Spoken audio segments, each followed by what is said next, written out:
virtual learning, distance education, online classes. Do you think you really have it figured out?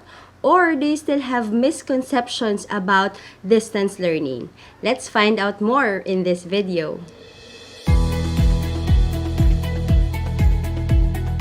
Magandang umaga mga Sacramentians. I am Miss Josine Mercado, your guidance counselor. And gusto ko lang kayong kamustahin. Kamusta na nga ba kayong lahat?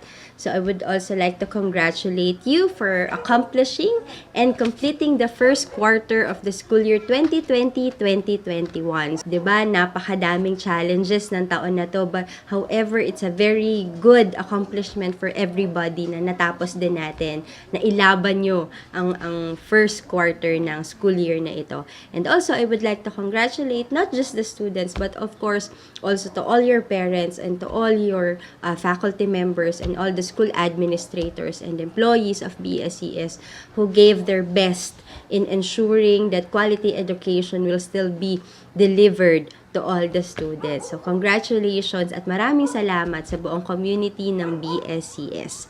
So, for this morning, I just would like to share with you important topics. So, this is actually a monthly program of the Center for Guidance Services, which aims to provide relevant and important topics that will be helpful for you students. And for this morning, I just would like to focus on some academic concerns, particularly your misconceptions about distance learning or the online learning. So, ano nga ba ang misconceptions? Pag sinabi nating misconceptions, ito yung mga maling paniniwala or sabihin natin na unhealthy mindset na pwede siya, posible na makahinder or maging obstacle para maging successful ka during this online classes or online learning. So, bibigyan ko kayo ng 5 misconceptions about distance learning. So, let's start. Number 1 misconception is that the quality of education is lower. So, naniniwala ba kayo mga Sacramentians na for this school year or this virtual learning or this distance education, mas mababa ang standard ng education or that mas madaling maipasa? Ayan, ito yung sinasabi nila na hashtag mass promotion. Ayan, so papasa ka kahit hindi ka mag-aral. Naniniwala ka ba doon? Or naniniwala ka ba doon na mas mababa yung yung standards or mas madali yung mga ipapagawa sa inyo ng mga teachers nyo?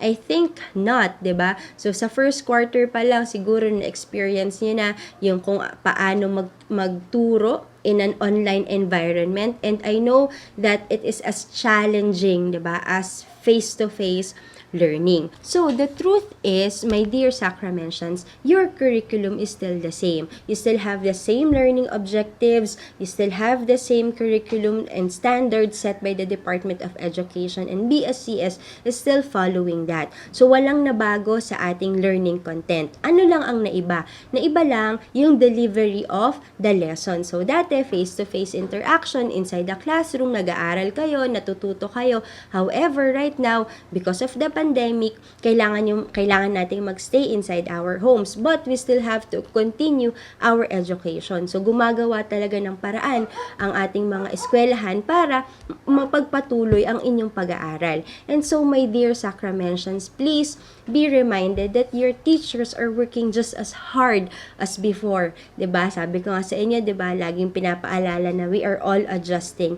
And hindi ibig sabihin na nagsistay tayo sa bahay, hindi tayo nagkikita personally, is that hindi ibig sabihin nun mas mababa na yung quality of education. Of course, your teachers are working just as hard as before. Ayan, mas personalized pa nga yung instruction during this distance learning. Bakit? Kasi mas pinupursige ng inyong mga guro na mabigyan kayo ng personalized instruction or consultation para lahat ng estudyante ay matuto on your own capacity and on your own pace. And also, because of this distance learning, we are developing new set of skills. Not just yung mga students, but also us, the employees and your teachers. So, mas nade-develop yung ating technology literacy, 'di ba? Mas madami tayong resources na na natututunan, mas madami tayong mga instructional materials na nadidiscover because of this distance education. And also, because of this setup, 'di ba, mas na-enhance sa atin ang ating autonomy or yung independence, and also our patience, our dedication, and our hard work. Number 2 misconception is, I would learn less. Kayo ba, my dear Sacramentians, naniniwala ba kayo na for this school year ay mas konti or less yung matututunan nyo? Yes, we acknowledge the fact that iba-iba ang intelligence ng mga estudyante, iba-iba ang learning style, at iba-iba ang inyong mga study habits. And may mga nagsasabi pa nga, 'di ba, na hindi naman para sa lahat ang distance learning or yung online classes. And that's true. Not everyone is also have, or not everyone have their parents na pwedeng gumabay sa kanila at pwedeng umalalay sa kanila during their online classes. However, my dear Sacramentians, again, katulad ng sinabi ko kanina, your teachers or for this school year, we still have the same curriculum and the same learning objectives. So, same pa din naman yung fina-follow natin curriculum. Ang pinagkaiba lang talaga is kung paano i-deliver ang lessons sa inyo. And also, there is more flexibility, 'di ba? Meron tayong tinatawag na asynchronous and synchronous classes. There's more flexibility, but it doesn't mean that you will learn less. The truth is, my dear students, you will learn less if you study less. Ano ibig sabihin nun? Talagang less yung matututunan nyo at less yung ma-absorb nyo ng mga lessons if you will be, or if you will give less to your studies, 'di ba? Kung less talaga yung motivation mo, kung less talaga yung hard work na ibibigay mo, kung less talaga yung oras na iaalat mo para mag-aral. You will learn more if you study more. Number 3 misconception is synchronous class is the best option. So again, nabanggit ko kanina, 'di ba? There's synchronous classes and also there is asynchronous learning, and I know because you are already in the second quarter, bihasa na kayo or mas naiintindihan nyo na itong mga terms na to. And ito yung tanong ko sa inyo, do you really believe that the online classes or yung synchronous learning, ito lang yung best way para matuto kayo during this distance learning? Because actually, my dear students, asynchronous classes or asynchronous learning also could work for you. So, synchronous classes is a big help. Yes, kasi sa synchronous classes or sa online classes, mas nararamdaman nyo yung paggabay ng inyong mga guro, katulad ng sa face-to-face interaction inside the classroom. However, use asynchronous learning to your advantage. Anong ibig sabihin nun? Pwede nyong magamit ang asynchronous learning to your advantage if you will follow the schedule and the deadlines and the full instructions of your teacher. So, mas ma-appreciate nyo yung asynchronous learning if you will really follow kung ano yung schedule na binigay ng inyong mga guro. And also, I will give you 3 tips para mas ma-appreciate nyo yung asynchronous learning. Number 1, do it on the best time for you to study. Ano ibig sabihin nun? Pansinin nyo yung yung study habits nyo, or pansinin nyo yung katawan nyo. Anong oras ka pinaka-motivated mag-aral, or sabihin natin pinaka-awake yung brain mo. So baka dun yun yung time para gawin mo yung mga asynchronous activities mo para mas motivated ka at mas masipag kang tapusin yung mga kailangan mong gawin. Number 2, take notes. Hindi porket nasa online learning tayo ay hindi na tayo magti-take notes. And also, if get or be creative, 'di ba? Kung ikaw ay mahilig mag-journal, so you can do journaling ng inyong mga notes, 'di ba? You can also doodle yung mga notes nyo para mas ganahan kayong mag-aral. And lastly, number 3, use other resources. So, alam ko mas maraming resources, or you can use other websites na provided ng inyong mga teacher, 'di ba? In YouTube, napakaraming content na pwede nyong pag-aralan in relation to your topic. So, just be creative and resourceful, and of course, make sure na legit at reliable yung mga source of information na pag-aaralan nyo. Number 4 misconception is distance learning has lesser value and is just a phase. So, naniniwala ba kayo, my dear Sacramentians, na nangyari lang itong distance learning or itong online classes kasi nagkaroon ng pandemic? But you know what, my dear Sacramentians, I have already experienced this distance learning. I am actually enrolled for a master's degree class and nagkakaroon na kami ng online classes. I have already experienced reporting through YouTube even before the pandemic. And also, the truth is, you can even earn a degree through open universities or yung distance education na tinatawag. So, there are a lot of universities here in the Philippines which have open universities or nagpo-provide talaga sila ng distance learning such as UP, PUP, PLM, New Era University, and AMA. And, of course, your generation, the Gen Z and the Alpha generation, you are the true digital native. So, actually, basic na sa inyo yung technology literacy. Basic na sa inyo yung mga screens and gadgets. So, you really have to embrace online learning. Number 5 misconception is online learning experience is lonely and isolating. And ito yung isa sa mga sabihin natin, disturbing misconceptions, 'di ba, na ang mga estudyante ay not connected, bored inside the house, and pakiramdam ng iba ay sila na napo-force sila to self-study. But however, the truth is, my dear Sacramentians, independence is one of the key elements to succeed in online learning, but so is initiative. Hindi pwedeng independence lang. You also have to have initiative. Initiative to ask for coaching from your teachers, to ask for consultations, academic advising, and even tutoring. So, kailangan talaga meron kayong disiplina na mag-aral on your own pace, ng mag-isa. Kailangan you really have the discipline to have time management para matapos mo lahat ng kailangan mong gawin. But you also have to have the initiative to ask for help if needed. Yes, there's a possibility that you may feel that you are alone, but that's not true.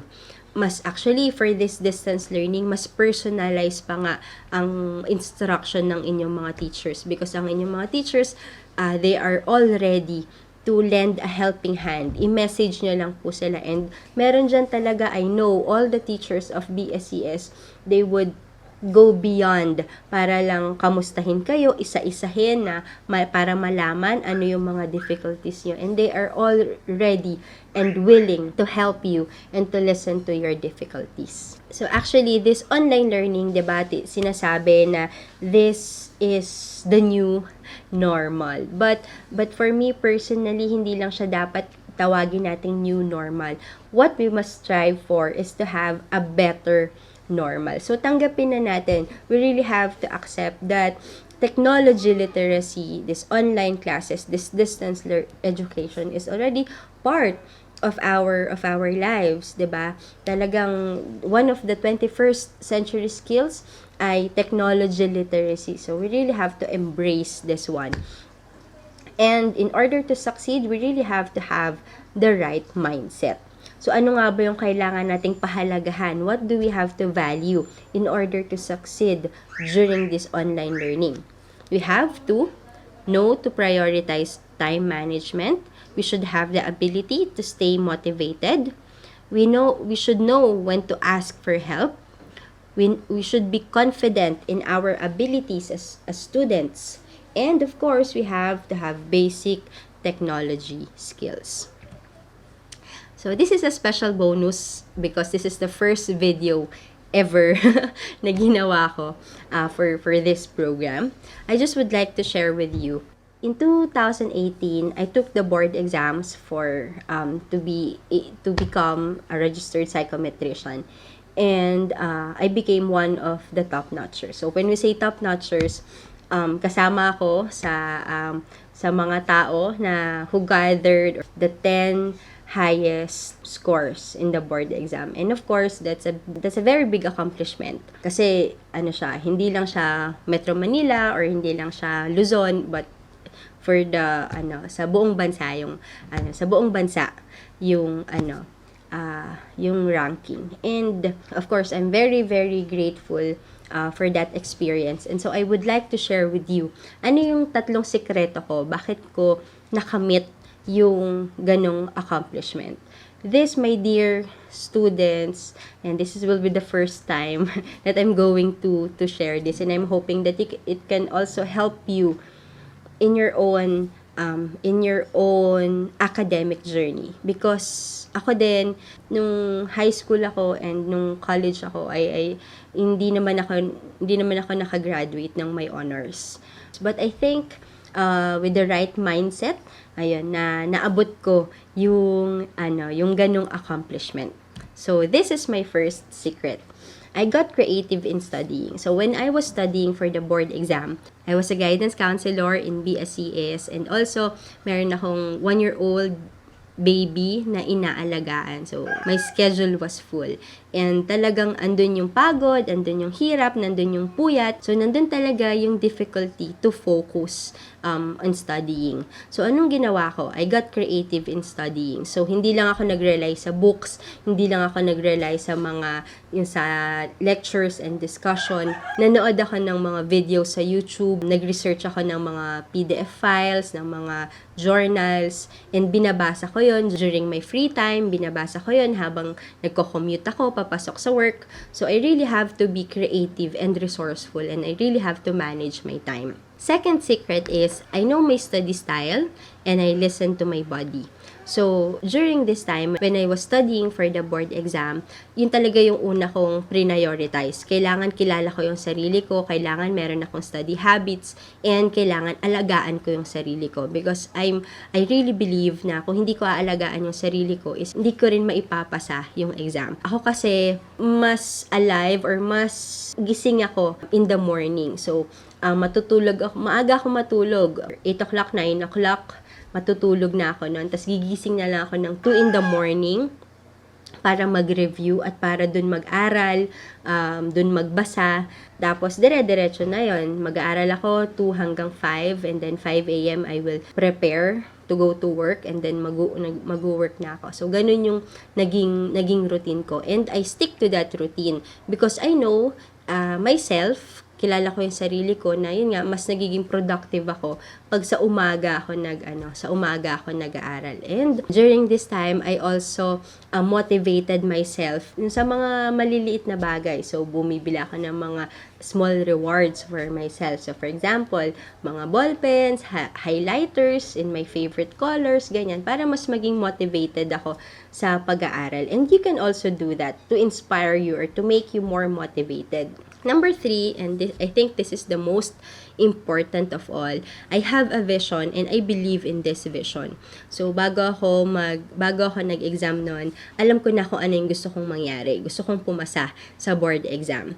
So, yun yung vision ko. Gagawin ko ang lahat para mapaghandaan ko yung exam at para pumasa ako sa exam. And because of that vision, because I stick to that vision and I believe in myself, and of course I pray to God na bigyan ako ng strength para gawin yung mga kailangan kong gawin, is in the end ay nakuha ko kung ano yung ini-envision ko na future. So yun lang, my dear Sacramentians. What's your vision as a student? What's the future that you are dreaming of? Ano ba yung mga pinapangarap nyo? At ano ba yung mga ine-envision nyo para sa sarili nyo? You have to have a dream. You have to have a goal. And you have to believe in yourself that you can achieve that goal. Kasi kung meron kang vision para sa sarili mo, 'di ba? Lahat ng bagay i-align mo para matupad mo yung mga vision na yon. So for example, if you envision yourself as a doctor, 'di ba? You will study more sa science, mag-aaral ka ng mabuti para makakuha ka ng mataas na grades, para makapag-aral ka sa isang magandang university, and then you will be accepted to a good medical school. Diba? So if you have a vision, everything will follow. So that's it. Thank you very much for listening, and I'm really hoping that I have helped you through this video. If you have any questions or if you have any concerns, please message me, email me. My email address is rjamercado@gmail.com. And also, we have an official Facebook page. It's BSCS Guidance Center. So please like and follow the Facebook page. And if you have any questions or gusto niyo pong mag-schedule ng isang counseling session with me, please message me through Facebook. So that's it. Thank you very much. Good morning, everybody, and have a nice day.